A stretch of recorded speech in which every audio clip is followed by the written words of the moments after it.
Hello everyone, welcome to level up learning. आप में से बहुत से स्टूडेंट सीटेट का पेपर देने गए थे, तो आज की वीडियो में सीटेट के सीडीपी वाला पार्ट यानी कि चाइल्ड डेवलपमेंट एंड पेडागोजी वाले पार्ट की हम आंसर की डिस्कस करने वाले हैं कि किस किस क्वेश्चन का कौन सा आंसर होना चाहिए था और वो आंसर क्यों होना चाहिए था।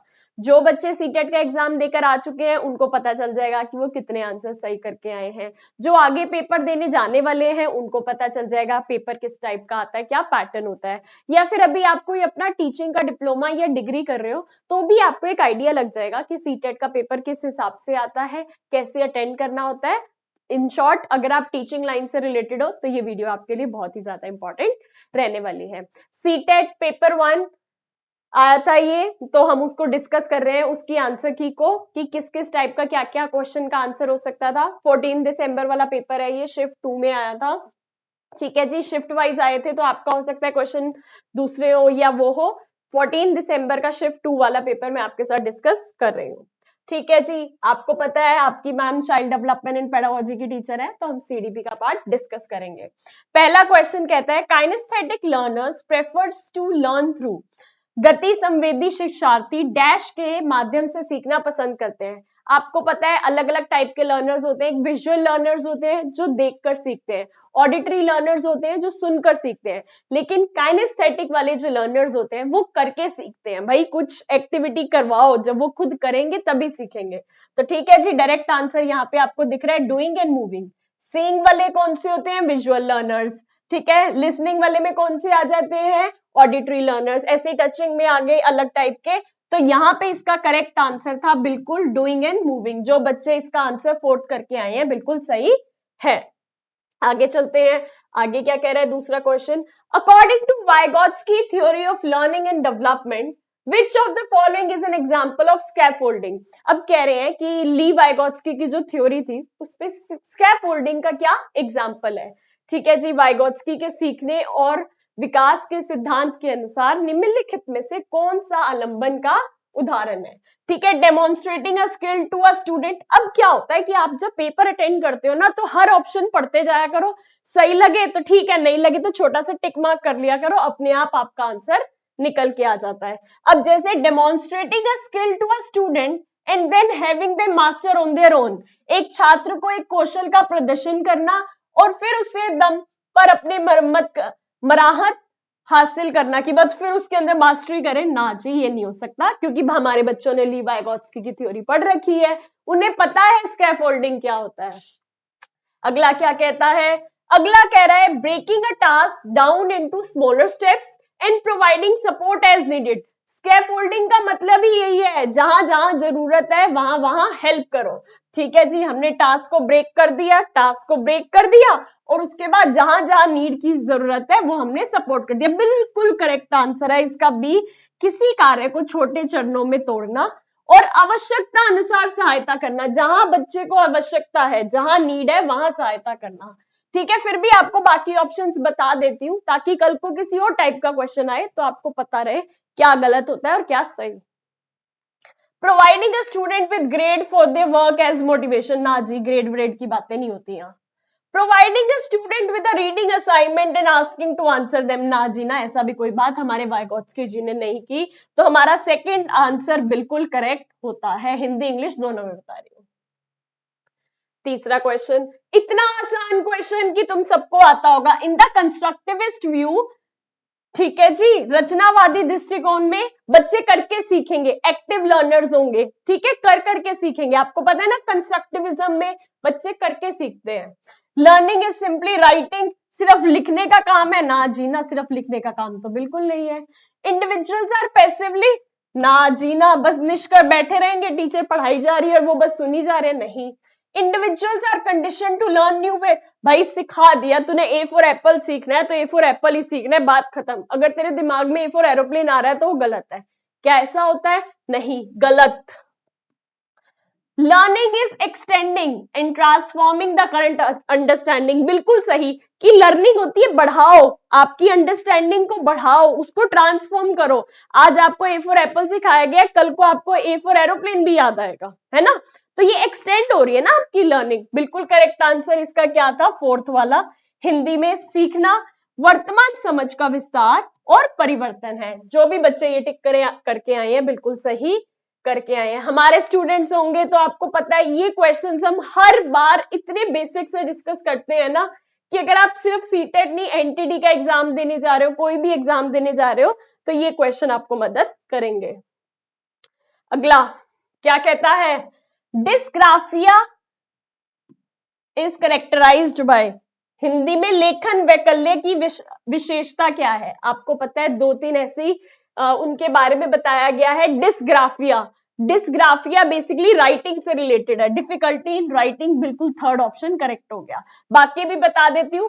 रिपीटेटिव बिहेवियर पैटर्न जो होता है ये ऑटिज्म से रिलेटेड होता है, ठीक है, ये ऑटिज्म से रिलेटेड होता है, दोहरात्मक व्यवहार, ठीक है। डिलेड मोटर स्किल्स बेसिकली इसमें डिस्प्रैक्सिया आ जाता है। डिस्प्रैक्सिया में जो मोटर स्किल्स होती है वो डिलेड होती है, मतलब उनकी डेवलपमेंट डिलेड होती है। लैक ऑफ रीडिंग फ्लुएंसी, ये तो आपको पता है, तारे जमीन पर वो जो बच्चा था है ना, उसके अंदर आपको पता है डिसलेक्सिया था, तो ये डिसलेक्सिया था। डिस्ग्राफिया होता है क्या, डिफिकल्टी इन राइटिंग, लिखित कार्य की चुनौती। हिंदी में तो वैसे ही बच्चों को पता चल गया लेखन और लिखित, ठीक है जी। पेपर आसान था, बस जिसने अच्छे से समझ रखे कॉन्सेप्ट बहुत आसानी से कर सकता है।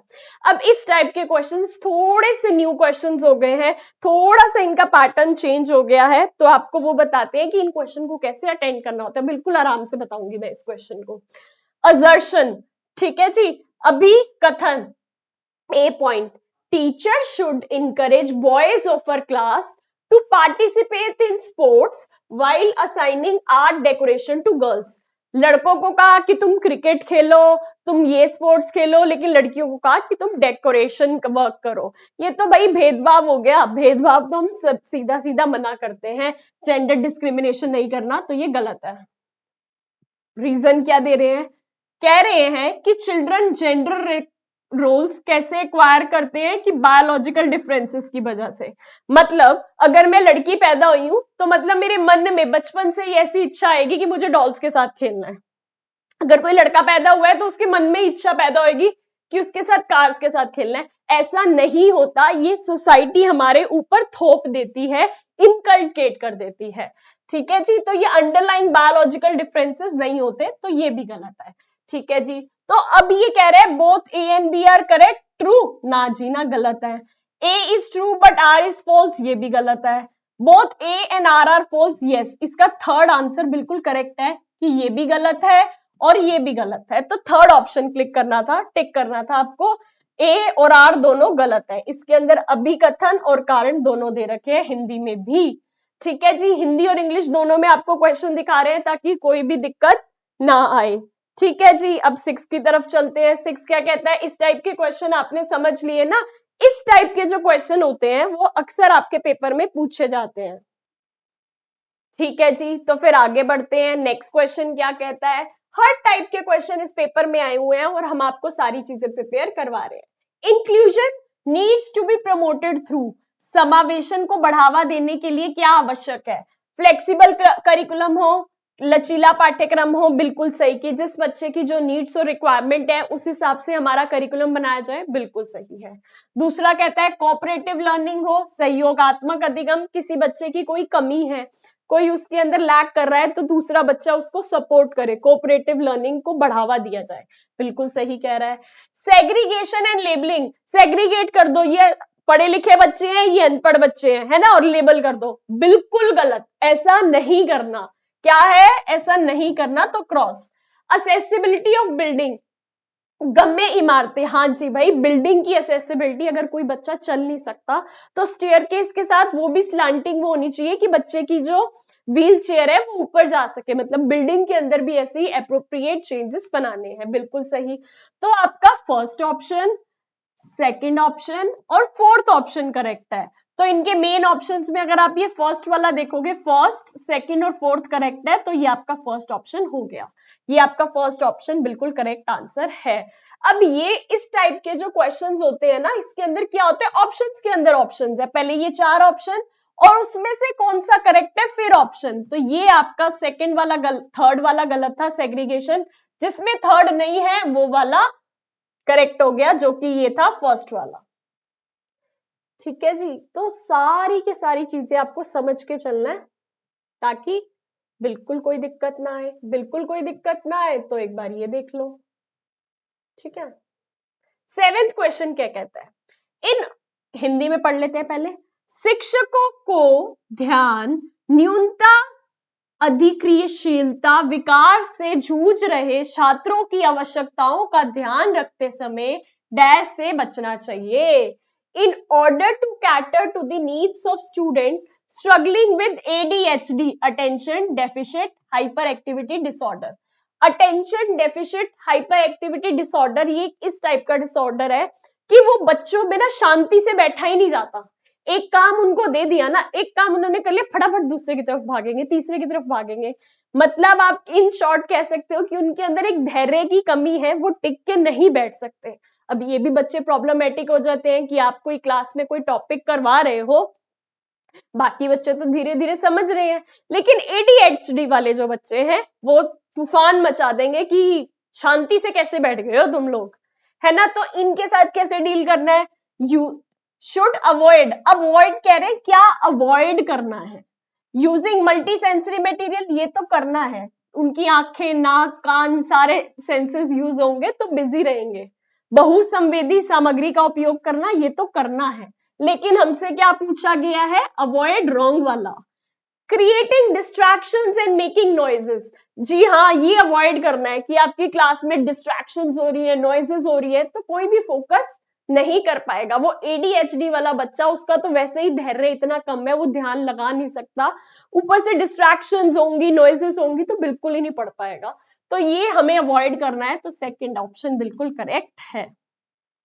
तीसरा आपको फिर भी समझा देते हैं, flexibility in curricular materials and instructions. ठीक है जी, ये भी ठीक है, फ्लेक्सिबिलिटी होगी तो उसके हिसाब से हम थोड़ी थोड़ी बुक्स को टॉपिक्स को चेंज कर सकते हैं, बिल्कुल सही। Breaking the task into smaller easily manageable parts, बिल्कुल सही। तो ये आपका जो सेकंड ऑप्शन था ये गलत है, आई मीन इसे अवॉइड करना है और अवॉइड ही पूछा गया था। समझ आ गई बात, आ गई होगी, इतने प्यार और धैर्य से हम आपको पढ़ा रहे हैं, है ना। बिल्कुल, आई मीन मेरा पढ़ाने का तरीका ऐसे होता है कि आपको बिल्कुल बेसिक से पढ़ाया जाए, ताकि जो कॉन्सेप्ट्स आपको अगर नहीं भी पता तो आगे आने वालों टाइम के लिए आपको पता चल जाए। ठीक है। 8th क्वेश्चन, 30 क्वेश्चंस आते हैं तो पूरे के पूरे देख के जाओगे, तुम बीच में छोड़ के नहीं जाओगे। According to Howard Gardner, while a scientist would exhibit high, scientist के अंदर कौन सी लर्निंग स्किल्स ज्यादा होती है। ठीक है जी, अब जो साइंटिस्ट होता है ना उसके अंदर एक होती है लॉजिकल मैथमेटिकल, लॉजिक्स भी लगाता है और मैथ्स भी लगाता है, कैलकुलेशंस भी करता है। ठीक है जी, तो यहाँ पे आपको कहां दिख रही है, 4th पार्ट में दिख रही है लॉजिकल मैथमेटिकल। ठीक है। इंटेलिजेंस, अ स्कल्प्टर जो मूर्तिकार होता है, ठीक है जी, उसके अंदर कौन सी होती है, बॉडीली काइनेस्थेटिक, जो करके सीखते हैं ना लोग, कुछ बना के, वो मूर्ति बना के सीखता है, तो ये आ गया बॉडीली काइनेस्थेटिक। तो 4th ऑप्शन बिल्कुल करेक्ट हो गया। हिंदी में पढ़ के बता देते हैं। हॉवर्ड गार्डनर के अनुसार एक वैज्ञानिक तार्किक गणितीय बुद्धि में का उच्च प्रदर्शन करेगा, जबकि एक मूर्तिकार में गति संवेदी बुद्धि की उच्च बुद्धिमत्ता होगी। लॉजिकल मैथमेटिकल स्किल्स की इंटेलिजेंस किसके अंदर होती है, साइंटिस्ट के अंदर होता है, मैथ्स यूज करता है, लॉजिक्स यूज करता है। लेकिन जो मूर्तिकार है, स्कल्प्टर है, बॉडीली काइनेस्थेटिक करके सीखता है, बना बना के मूर्ति के ऊपर हाथ उसका पक्का हो जाता है। ये मेन पॉइंट ही अगर आपको पता हो ना तो पूरा क्वेश्चन पढ़ने की नीड ही नहीं पड़ती। असर्शन एंड रीजन, इस टाइप के क्वेश्चंस आजकल बहुत आने लग गए हैं, पहले सीटेट में ऐसे नहीं आया करते थे, लेकिन अब कुछ सालों से आने लग गए हैं, ताकि पेपर को थोड़ा सा टफ कर दिया जाए। लेकिन जिस हिसाब से मैं इस क्वेश्चन को आपको समझाऊंगी, अगर आपने उस हिसाब से समझ लिया तो आप आसानी से समझ जाओगे कि इन्हें कैसे टैकल करना होता है। ठीक है। Effective teacher familiarising themselves with daily life and social context background of learner. मैं आपको पढ़ाते वक्त डेली लाइफ के एग्जांपल्स दूं, हमारे बाहर दुनियादारी में क्या हो रहा है उससे कनेक्ट करके पढ़ाऊं। हाँ भाई ये तो अच्छी बात है, learning takes place in social context, बिल्कुल सही। क्या कह रहे हैं, लर्निंग टेक्स प्लेस होती है सोशल कंटेक्स्ट में। हाँ भाई, हमारे आसपास क्या हो रहा है, मेरे देश में, मेरी कंट्री में, मेरी सिटी में क्या क्या हो रहा है, उसी के हिसाब से तो हम बच्चे की लर्निंग करवाएंगे ना। दोनों बिल्कुल सही है। Both A R true R, both A and true R true, but R is not the correct explanation. ना जी, ये तो सही है, तो गलत हो गया। ए ट्रू है, बी आर फॉल्स है, ये भी गलत। Both A and R false, गलत।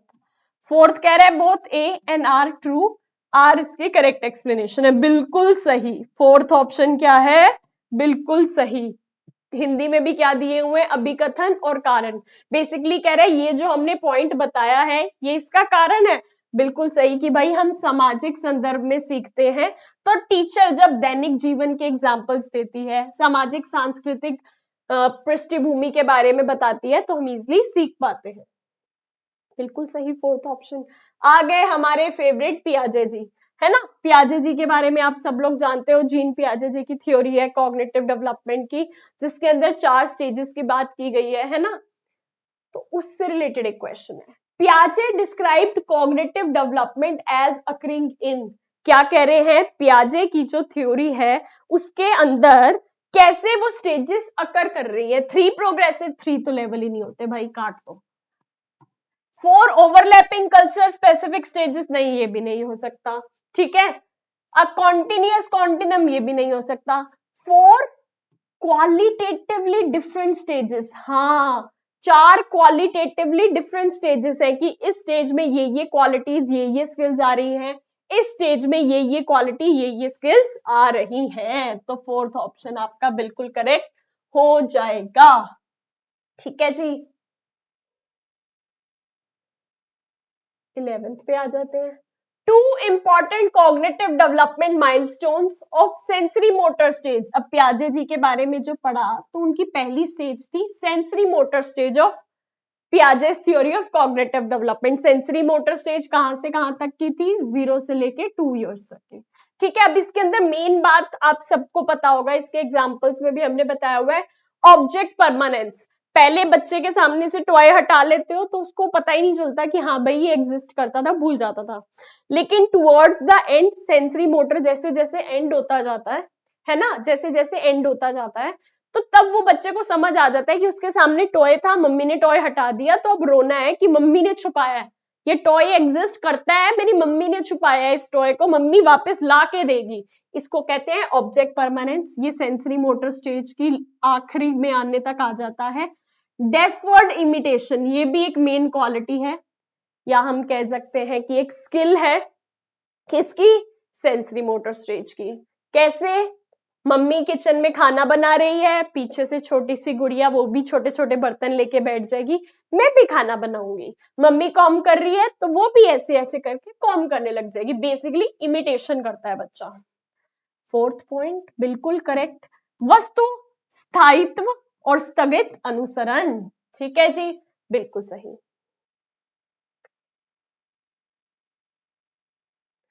12th option, 12th question, which of the following correctly describe extrinsic motivation. Extrinsic motivation क्या होता है, मैंने अगर क्या कहते हैं एग्जाम क्लियर कर लिया तो मुझे जॉब मिल जाएगी, जॉब मिल जाएगी तो सैलरी आएगी, सैलरी आएगी तो मैं बड़े बड़े ब्रांड्स की चीजें खरीद पाऊंगी, ये मेरी एक्सट्रिंसिव मोटिवेशन है ना, एक्सट्रिंसिव मोटिवेशन है।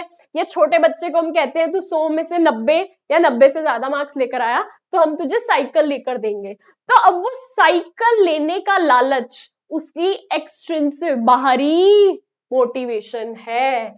इंटरनल फैक्टर से आती है ना जी, अंदर से थोड़ी आती है, तो बाहर से आ रही है, तो साइकिल का लालच है, ये तो जॉब का लालच है, जॉब के बाद मिलने वाले पैसों का लालच है, ठीक है। कम्स फ्रॉम इन्वायरमेंटल कॉन्सिक्वेंसेस, जी हाँ बिल्कुल सही, कि बाहर मेरी जॉब लग गई तो सैलरी आएगी, सैलरी से मैं बड़े बड़े ब्रांड्स खरीद पाऊंगी, बच्चे के अच्छे मार्क्स आ गए तो साइकिल मिलेगी, एक्सटर्नल कॉन्सिक्वेंसेस है ना, तो इसका सेकंड पॉइंट बिल्कुल करेक्ट है।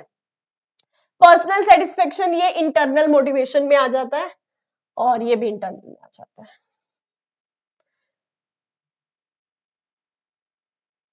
13th क्वेश्चन क्या कहता है, मीनिंगफुल लर्निंग मतलब जो भी आपने सीखा है वो आपकी लर्निंग इतनी मीनिंगफुल होनी चाहिए। इज नॉट अबाउट, नोट पूछा हो तो नोट को पहले ऐसे कर लिया करो ताकि भूलो नहीं।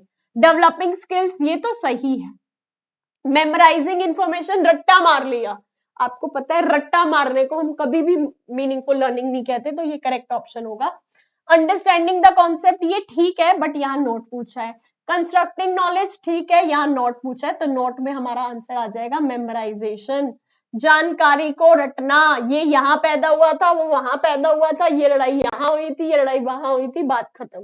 कोई समझदारी नहीं डेवलप हो रही, बस कहाँ लड़ाई हुई थी, कहाँ क्या हुआ था, ये रट रहे हो। अकॉर्डिंग टू वाइगॉट्स्की जी के हिसाब से चिल्ड्रन स्पीक्स टू देमसेल्व्स, आपने उनकी अलग अलग स्पीचेस के बारे में पढ़ा होगा, है ना। तो वो स्पीच जो होती है वो अपने आप से जो बात करते हैं अपने आप को गाइड करते हैं। देखा होगा छोटी बच्ची बाहर जा रही है, बाहर देखती है मौसम बहुत अच्छा हो रहा है तो अपने आप को कहती है काश मैं ना छाता लेकर आती, अम्ब्रेला लेकर आती, अगर बारिश हुई तो मैं गीली नहीं होंगी। किसी को नहीं कह रही, वो अपने आप को समझा रही है कि काश यार मैं अम्ब्रेला लेकर आ जाती। Because their thoughts is illogical, ना जी इलॉजिकल तो बिल्कुल नहीं है क्योंकि उनकी सोच आतर्किक है, गलत। To aid thought and for self regulation, बिल्कुल सही कि अपने थॉट्स को मदद मतलब विचार और आत्म नियमन में सहायता के लिए सेल्फ रेगुलेशन, मुझे क्या करना चाहिए, बिल्कुल करेक्ट ऑप्शन है इसका सेकंड। फिर भी आपको थर्ड बता देते हैं, reinforcement while adult are ignoring them, गलत। बिकॉज दे आर इगोसेंट्रिक, गलत, ये दोनों गलत है, तो आपका करेक्ट आंसर हो जाएगा बी, अपने आप को गाइड करते हैं। 15th क्वेश्चन, थोड़ा सा जल्दी जल्दी चलेंगे ताकि एक वीडियो में सारे क्वेश्चंस कवर हो जाएं। Which of the following statement represents proximo-distal principle of development? निम्नलिखित में से कौन सा विकास समीप दूर विमुख सिद्धांत का प्रतिनिधित्व करता है? मैंने आपको प्रिंसिपल्स ऑफ चाइल्ड डेवलपमेंट करवा रखे हैं, प्रिंसिपल्स ऑफ डेवलपमेंट करवा रखे हैं, जिसके अंदर सीफेलोकॉर्डल प्रिंसिपल में क्या होता है, प्रॉक्सिमो डिस्टल डेवलपमेंट में क्या होता है बता रखा है। तो इसका सीधा सीधा डायरेक्ट करेक्ट आंसर है फोर्थ। कैसे कि बच्चा पहले बॉल को ग्रास करना सीखना है, बड़ी स्किल्स डेवलप होती है तो मोटी सी बॉल को पूरे के पूरे हाथ से पकड़ लिया। Then putting beads in bead thread, basically पहले तो पूरे हाथों से बॉल को पकड़ना सीखता है, धीरे धीरे कुछ समय के बाद जब उसकी फाइन मोटर स्किल्स डेवलप हो जाती है तो धागे के अंदर मोती पिरोना सीखता है, क्योंकि धागे को पकड़ना है, छोटी छोटी उंगलियों से धागे को पिरोना है ना। बॉल तो सीधी ऐसे पकड़ ली, लेकिन ये पतला सा धागा है, उसके अंदर मोती पिरोने हैं, तो उसके अंदर छोटी छोटी स्किल्स डेवलप हो रही है ना। तो इसका फोर्थ आ जाएगा, 15 का फोर्थ बिल्कुल करेक्ट हो जाएगा। ऐसे ही बढ़ते हैं आगे बढ़ते हैं नेक्स्ट क्वेश्चन की तरफ। 16th क्वेश्चन क्या कहता है? 16th क्वेश्चन कहता है in developmental terms a time frame where an individual upholds an amplified sensitivity to particular incentives for developing particular skills. ठीक है जी, तो क्या कह रहे थे हम, डेवलपमेंटल टर्म्स में एक टाइम फ्रेम जहां पे individual upholds an amplified sensitivity, आपने क्या पढ़ा हुआ है, क्रिटिकल पीरियड्स के बारे में पढ़ा हुआ है। जैसे कि क्रिटिकल पीरियड्स में बताया जाता है कि बच्चे के पहले 6 साल जो होते हैं उसकी लैंग्वेज डेवलपमेंट के लिए बहुत ही ज्यादा जरूरी होते हैं। अगर पहले 6 सालों में आपने उसको अच्छी लैंग्वेज से रूबरू करवा दिया, मतलब उसको अपॉर्चुनिटीज दी कि वो अच्छे से लैंग्वेज डेवलप कर पाए, तो थ्रू आउट द लाइफ उसकी लैंग्वेज पर कमांड बहुत अच्छी रहती है। तो ये पहले 6 साल बहुत क्रिटिकल होते हैं लैंग्वेज डेवलपमेंट के। तो यहाँ पर वही पूछा गया है कि उस स्किल को, फंक्शन को क्या कहते हैं, उसको कहते हैं क्रिटिकल पीरियड, चुनौतीपूर्ण अवधि। ठीक है, चाहे आप इंग्लिश मीडियम के बच्चे हो चाहे आप हिंदी मीडियम के बच्चे हो। अगर हिंदी मीडियम के बच्चे हो, हिंदी में क्वेश्चन पढ़ के समझ नहीं आया तो इंग्लिश में पढ़ लिया करो, थोड़ी सी क्लैरिटी मिल जाती है। इंग्लिश मीडियम के बच्चे और इंग्लिश में पढ़ के समझ नहीं आया तो हिंदी पढ़ लिया करो। ठीक है जी। फिर असर्शन और रीजन वाला क्वेश्चन आ गया। Scaffolding provided by the teachers hinders the learning process of children, मतलब जो स्कैफोल्डिंग करवाई जाती है, मतलब जो टीचर धीरे धीरे बच्चे की मदद करती है, उसको हेल्प देती है, क्या वो लर्निंग को खराब करती है? नहीं भाई, वो तो लर्निंग को सपोर्ट करती है। गलत। शिक्षक द्वारा प्रदान किया गया आलंबन बच्चों को सीखने की प्रक्रिया में बाधा डालता है, बिल्कुल गलत। Lee Vygotsky proposed that children learn independently by acting upon and manipulating the environment, कि बच्चे अपने आप इंडिपेंडेंटली सीखते हैं। ना जी ना, ये तो बिल्कुल गलत है। बच्चों को तो सपोर्ट की नीड चाहिए होती है। दोनों गलत है। तो थर्ड ऑप्शन क्या कह रहा है? Both A and R are false. Third option क्या कह रहा है? ए और आर दोनों गलत हैं। ठीक है जी, आगे चलते हैं। 18th क्वेश्चन, बहुत ही प्यारा question. Children come into this world as tabula rasa और ब्लैंक स्लेट, कि बिल्कुल बच्चे टेबुला रासा की तरह, ब्लैंक स्लेट की तरह आते हैं। नेक्स्ट ऑप्शन क्या कहता है? कि are born truly and need to be socialised, come into this world with genetic codes are greatly influence. ये है करेक्ट ऑप्शन। मतलब इसमें कुछ हम सही गलत नहीं कर सकते, लेकिन हम इसमें बेस्ट ऑप्शन को टिक करेंगे कि बच्चे जैसे ही पैदा होते हैं, क्या सोशल इन्वायरमेंट मिल रहा है जिसमें वो बड़े हो रहे हैं, उससे इम्पैक्ट होता है। बच्चे उस सामाजिक सांस्कृतिक संदर्भ से बहुत प्रभावित होते हैं जिसमें वो बड़े होते हैं। कोई बच्चा पंजाब में बड़ा हो रहा है तो उसकी बोलने में या वो चीजों को जो फॉलो करता है वो एक पंजाबी टच आ जाएगा। कोई बच्चा हरियाणा में बड़ा हो रहा है तो उसकी बोली में या उसके रहन सहन में वो हरियाणवी वाला टच आ जाएगा। तो बेसिकली बच्चे जिस एनवायरनमेंट में, जिस सोशल कंटेक्स्ट में बड़े होते हैं, वो बहुत ज्यादा इम्पैक्ट करता है। हर आंसर को टिक करने के पीछे आपको उसका रीजन पता होना चाहिए, तभी आप अपने आप को एक अच्छा टीचर कह सकते हो। अदरवाइज आप कह सकते हो कि आप तुक्के से पास हो गए।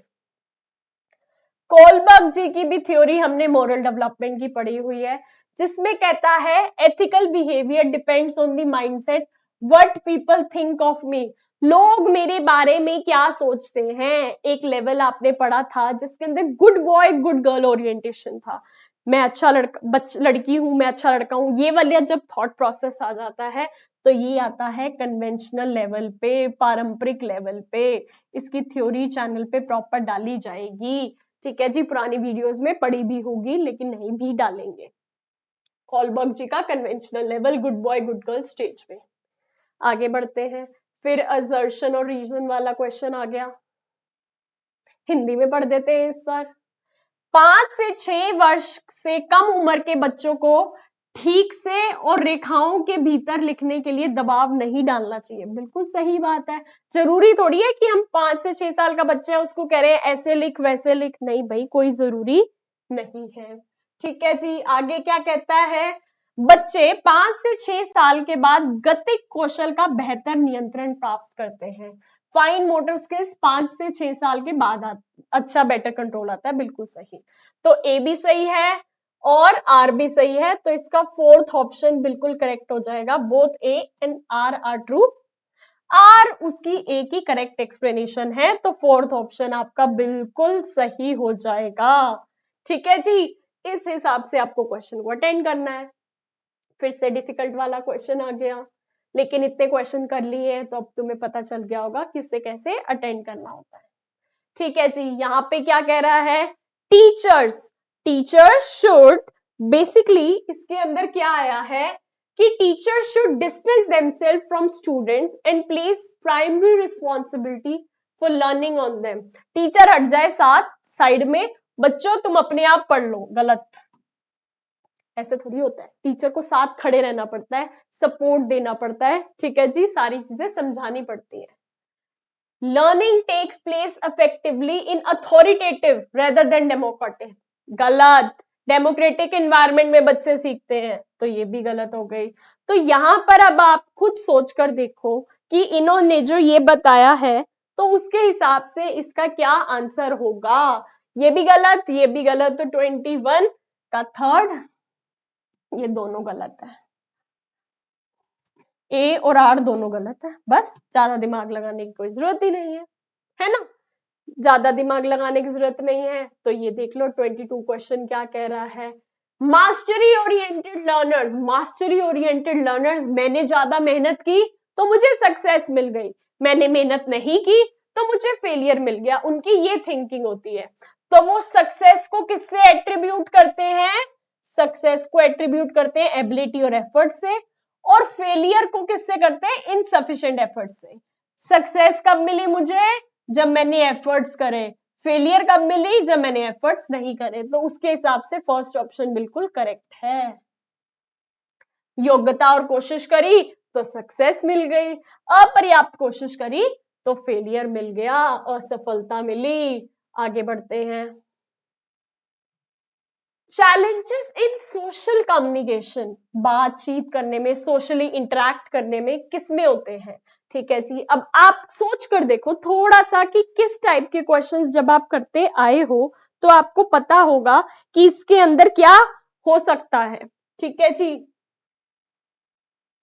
लर्निंग डिसेबिलिटी, लर्निंग डिसेबिलिटी के अंदर हम डिस्ग्राफिया, डिसलेक्सिया वगैरह की बात करते हैं।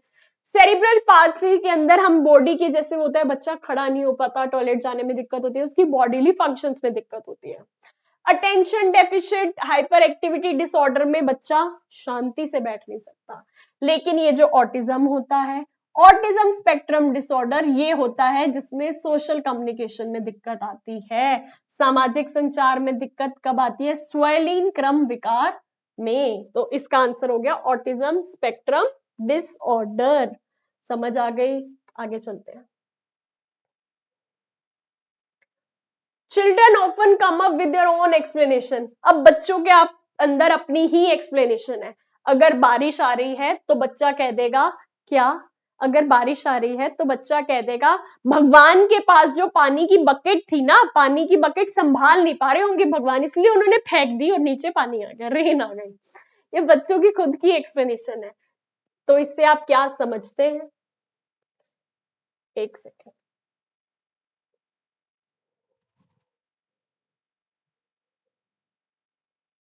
ठीक है जी, ये एक्सप्लेनेशन इंडिकेट करती है कि children have naive understanding rooted in their cultural context which they are trying to understand events, मतलब उनके अंदर अपनी एक थिंकिंग है जिसके हिसाब से वो इवेंट्स को समझते हैं। बिल्कुल सही। ये संकेत देती है कि बच्चों में अपने सांस्कृतिक परिवेश के अनुकूल सहज समझ होती है जिससे वे घटनाओं को समझ की कोशिश करते हैं। बिल्कुल सही। Depict that children have egocentric, नहीं भाई, ईगोसेंट्रिक वाली बात तो इसमें कोई नहीं है। Illustrate children are not capable of reasoning, नहीं, ये भी अभी कोई बात है नहीं। चिल्ड्रन थिंकिंग लेस होती है बड़ों से, गलत, इसको भी नहीं कहते हम। तो इसका करेक्ट आंसर है फर्स्ट, की उनकी अपनी ही एक्सप्लेनेशन होती है दुनियादारी को लेके। Next question 25th, during play time at school, खेल के समय ऋषभ एक 7 वर्ष लड़के से खेलने के लिए एक गुड़िया उठाई। 7 साल के एक लड़के ने गुड़िया उठाई, लड़का था।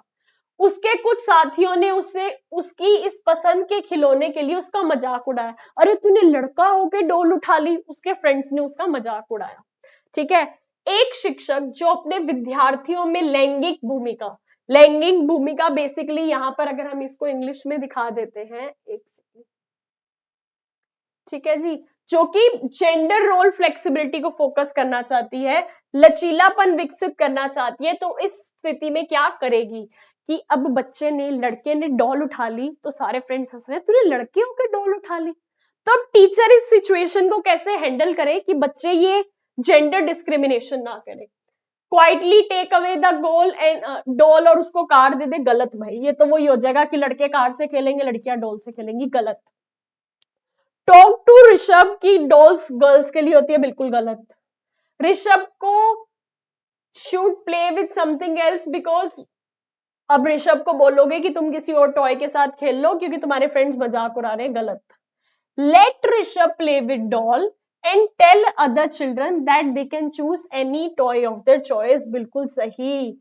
आपके टॉयज, लड़की अगर गाड़ी से खेलना चाहती है, एरोप्लेन से खेलना चाहती है, लड़का अगर डॉल से खेलना चाहता है, तो इसमें कोई भी परेशानी और दिक्कत की बात नहीं है। जो पसंद आ रहा है उससे खेल लो। ठीक है, क्या आजकल लड़कियां पायलट नहीं बनती? क्या आजकल लड़कियां गाड़ियां नहीं चलाती? चलाती है ना। तो बचपन से ऐसी चीजें तुम क्यों बच्चों के अंदर इनकलकेट कर देते हो? फोर्थ बिल्कुल करेक्ट हो जाएगा।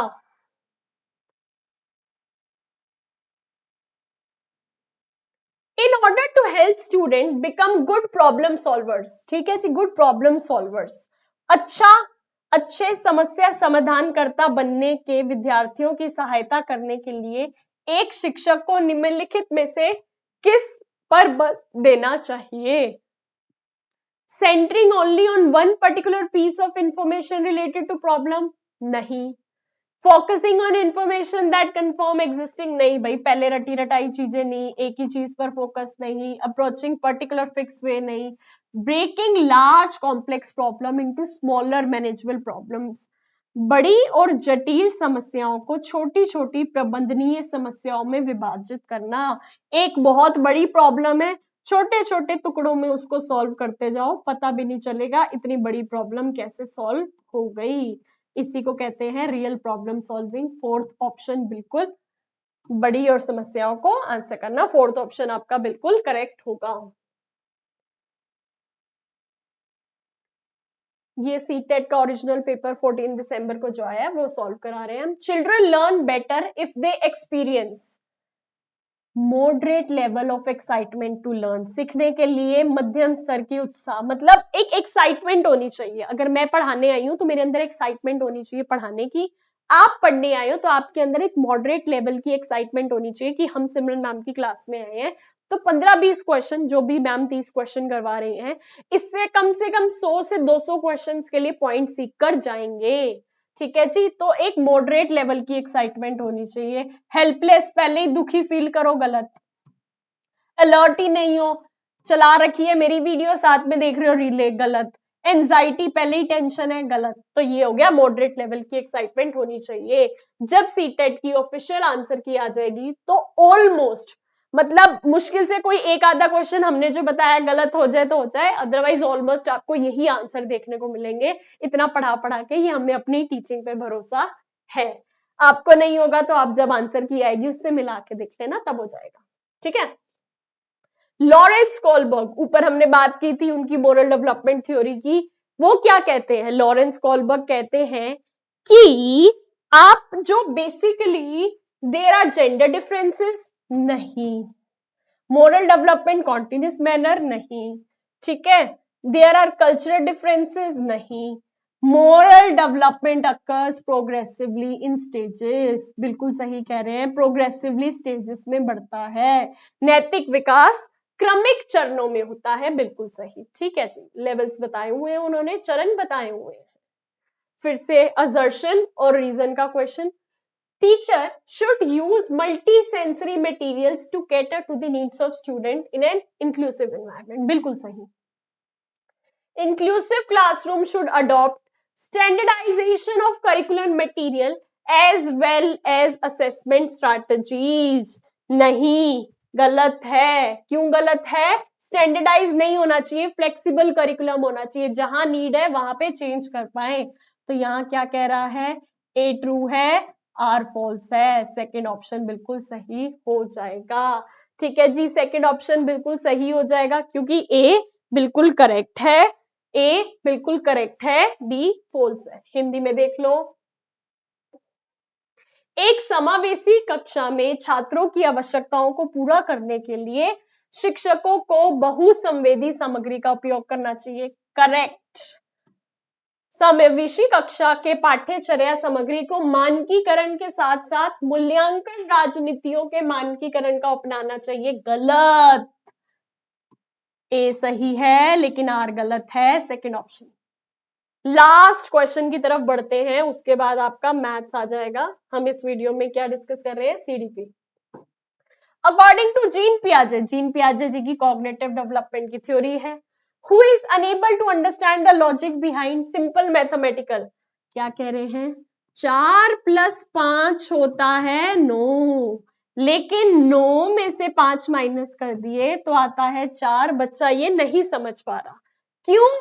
Perceptual concentration, animistic thinking, irreversibility और ईगोसेंट्रिज्म अगर इसमें पूछा जाए तो ये इरिवर्सिबिलिटी की वजह से तो हो रहा है कि वो उल्टा नहीं कर पा रहा, लेकिन परसेप्चुअल सेंट्रेशन की वजह से हो रहा है अवधारणात्मक केंद्रीकरण। ठीक है जी। ईगोसेंट्रिज्म में तो मैं वाला पॉइंट आ जाता है, एनिमिस्टिक थिंकिंग में भी वो अलग चला जाता है कि वो ये सोचता है ये ऐसे होता है वैसे होता है, टॉय भी बात कर सकता है। ठीक है जी। इरिवर्सिबिलिटी होता है कि बर्फ से पानी बन गया तो पानी से बर्फ बनेगी या नहीं। ठीक है, इरिवर्सिबिलिटी ये होता है, लेकिन इसके पीछे का कारण है परसेप्चुअल सेंट्रेशन की, एक ही चीज पे वो सेंट्रेशन आएगी। तो इसका करेक्ट आंसर हो जाएगा आपका परसेप्चुअल सेंट्रेशन। इसके साथ साथ सीडीपी के जो 30 क्वेश्चंस आए थे वो मैंने आपको सॉल्व करा दिए हैं। अगर हम एक बार फर्स्ट पेज पर चले जाएं, चाइल्ड डेवलपमेंट एंड पेडागोजी, बाल विकास और शिक्षा शास्त्र, 30 क्वेश्चंस आते हैं। मैंने जो आपको क्वेश्चंस बताए हैं, आंसर्स बताए हैं, ऑलमोस्ट फाइनल आंसर की में आपको यही क्वेश्चन देखने को मिलेंगे।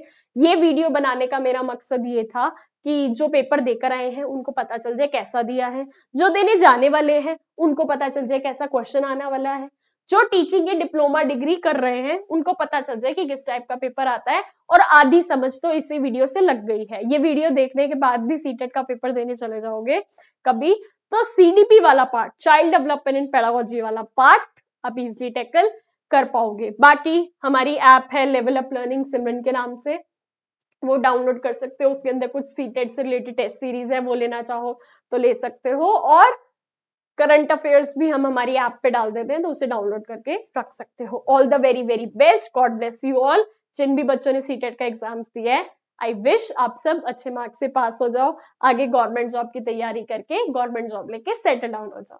Thank you so much. Video के नीचे कमेंट करके बता देना कि आपको सीटेट से रिलेटेड वीडियोस और चाहिए, क्या आप चाहते हो कि मैं सीटेट की तैयारी अपने चैनल पे करवाऊं, तो नीचे कमेंट करके बता देना, मैं डेफिनेटली उसके लिए और वीडियोस लेकर आऊंगी।